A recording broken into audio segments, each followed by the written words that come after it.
It's official. The King is a Laker. LeBron signed his new 4-year, $153 million contract with LA Monday. His agency, Clutch Sports, posting this picture with LeBron seated alongside his agent, Rich Paul, there on the left, and Lakers GM Rob Pelinka, who used to be the agent for Kobe Bryant, because when it comes to LeBron, it always comes back to Kobe, right? Now that he's wearing that uniform even more so, Bobby Marks joins us now from Vegas. So, Bobby, it is now official. LeBron is a Laker. You've seen some of their young talent up close this week. What else realistically can the Lakers get done here before the summer's over?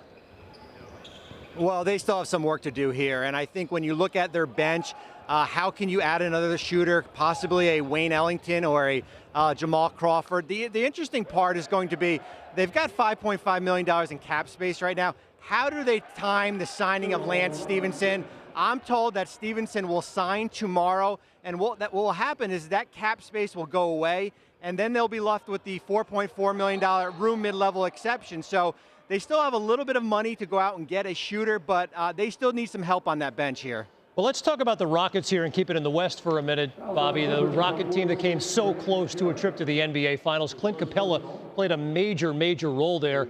He's a restricted free agent, but he remains unsigned. Where are the offer sheets for this guy? There aren't any, and that's the problem where we are with Clint Capela.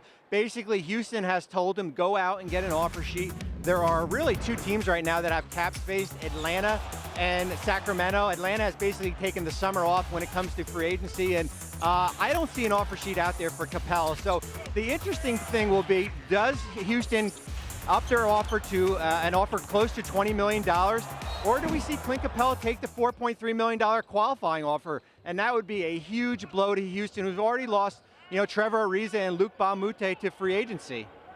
Big roll of the dice potentially for both sides there. Houston with the prospect of losing him next season if it were to come to that. Bobby, the Rockets have been rumored to be interested in Carmelo Anthony. Can they pay Capela and squeeze Melo in there? Can they make that money work? Yes, they can. Capela's got bird rights, so they can exceed the cap to re-sign him.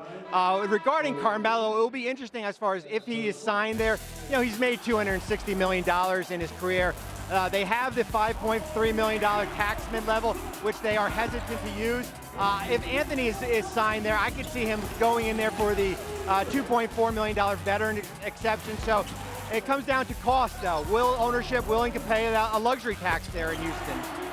Always comes down to money, right? And wouldn't it be something if one of those teams out west, while Oklahoma City is paying Melo, benefits from having him on the team? We'll find out. Bobby Marks joining us tonight from Vegas. Thanks, Bobby.